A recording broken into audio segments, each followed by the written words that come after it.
Now let me tell you this primordial myth, which one finds throughout the tropical zone, and you may recognize some of its details. There was a time when there was no time, when people and plants and animals could not be distinguished from each other. These are called, in the Melanesian area, the Dima, or we might call them the eternal ones of the dream, the ancestors. One of these ancestors was killed, was cut up. The parts were buried, and from the buried parts there grew the food plants on which people live.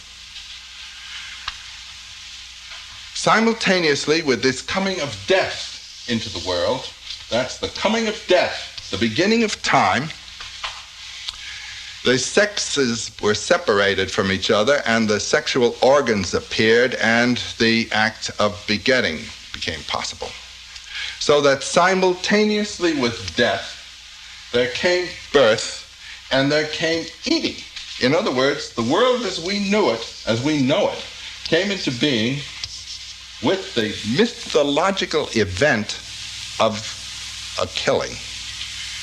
In order to refresh the world, that event is repeated, is imitated in rites. This kind of rite is a renewal, a reenactment of the primordial event on which all life depends. It is enacted visually, in fact, before the eyes of the community, everybody participating in it. There is a very fine work by a man named Paul Wirtz, a Swiss anthropologist, describing the rites of the Marind Anim of West New Guinea. These rites are as follows. At the time of the boys' initiations, they are about to become little adults. At the end, there are 3 days of general Saturnalian sexual license in which the boys do not participate. In these initiations, there will be about half a dozen or 7 or 8 youngsters being initiated. The last night, the dance ground is swept nice and clean. The great big split log drums are being beaten. You know that type of drum with the log, a hollow log, and the resonation. Those are the mouths of the ancestral spirits, and the sound of the drums is the sound of the ancestral voices. Everybody is dancing. There is at the side a great lean-to of heavy logs, one end on the ground, the other end supported by a crossbeam that is itself supported by 2 uprights. A girl comes in, beautifully arrayed, with a great headdress of pandanus leaves and so forth, looking like one of the ancestral spirits.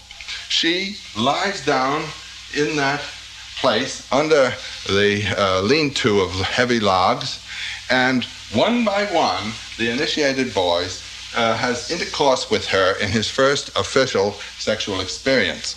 The last boy who has been selected for this as being the most beautiful of all, just as she has been selected as the most beautiful of all, when he is with her, the supports are withdrawn, and when they are in full embrace, the logs drop and they are immediately killed. This is the reuniting of death and sex. Then they are dragged out, cut up, roasted, and consumed in a sacramental meal.